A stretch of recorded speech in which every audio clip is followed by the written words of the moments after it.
All right, hello Team NAVFAC Southwest. Today I'm joined by a few people to talk a little bit about financial reform and some of the initiatives we've been doing as we go through this new fiscal year.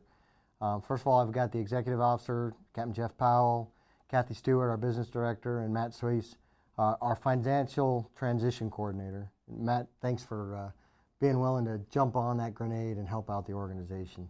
Obviously, all of you know that we've worked through some challenges this fiscal year, ordering materials, entering information in time cards, working through travel, the financial system processing changes, and other process changes all have been driven by these changes in financial reform initiatives.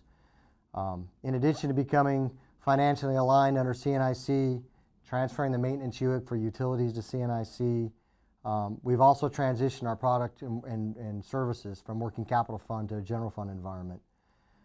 At the same time, we've also decided to change our financial system from STARS to FIS, from SIFM to SABRS, and it's been extremely struggling or difficult as we've worked through that process.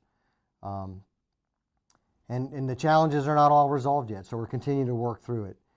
But at the end of the day, the Navy's Budget Submitting Office asked us to make these changes to improve our auditability, to ultimately improve the flexibility and speed of the products and services that we provide, to reduce the reimbursable transactions, the internal buys and sells that occur within the Navy, ultimately with the goal to improve our ability to support military readiness.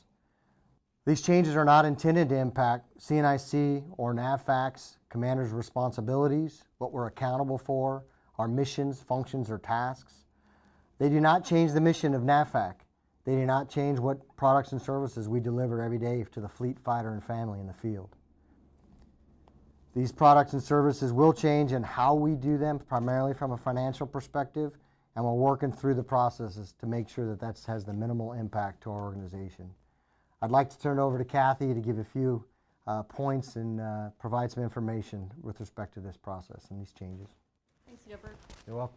So most of you know through personal experiences that these changes did not occur without some significant challenges. Many of you know that we've had issues with getting credit cards functional, with getting our travel systems set up, getting invoices paid, and having our personnel understand how exactly they're supposed to charge their time.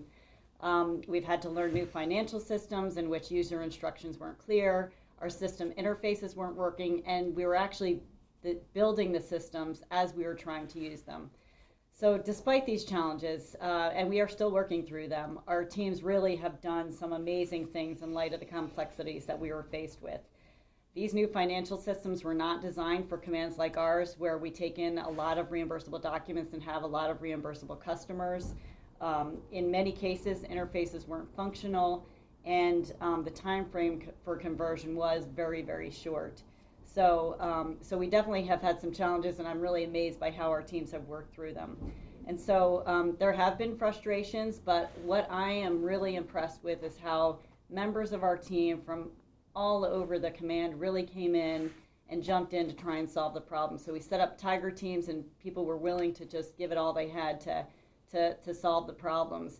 And in many cases, our command was the first to come up with solutions and how things should be processed, and we shared that with the rest of the enterprise. So we are making progress. It has been hard, and we do have some work to do. So we'll need your support as we work through the remaining work to be done. And I'll turn it over to our XO now to talk about the status of the various efforts. Thanks, Kathy. So, folks, as you know, right now we have many folks in our organization that are misaligned for their pay to the incorrect fund code. So we're going through a massive billet mapping process to match the people to the correct code. This will not affect pay day to day. I want to re-emphasize that everybody in NAVFAC Southwest is getting paid and getting paid on time. This will take a couple of months to get through this. So in the meantime, please continue to follow the week-by-week directions that are put out by our payroll team. And they've done just a fantastic job getting through a lot of these hurdles and working through that to ensure everybody is paid. As far as credit cards and travel, it is largely back to normal. It was a hard couple of months, but things should be back to normal. Travel is back online. Please continue to scrutinize travel. We're still in a continuing resolution as we record this, and we still need to look at what is truly mission essential and vital to getting our job done. If you're having trouble with travel or credit card, please see your supervisor and float those issues up. For reimbursable funding, so as Kathy mentioned, there's been a lot of hurdles to getting reimbursable documents processed through our system. so we can charge them. And we have a tremendous backlog that we still have to get through. So they've been troubleshooting that and figuring out why in many cases the accounts are not showing up properly. But the work continues and things are moving through the system. For utility invoices, our teams have recently cracked the code and have done a fantastic job processing over 100 documents in just a few days to get them through the wide area workflow and savers. They're now with DFAS for processing, and so we'll wait for that to go through with anticipation. But this is a great team effort between FM and PW and many other folks, led by especially by Matt Cease, who we'll talk to in a few minutes. And so Matt is normally the Deputy Public Works Officer of Monterey, but has agreed to take this on, as the skipper said, and it's been a great synergy and focal point for our command in getting communication out and getting problems solved. So over to you, Matt. Thanks.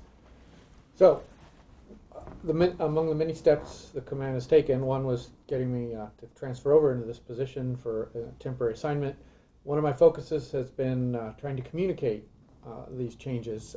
Primarily, I've been trying to communicate with the leadership of the field offices.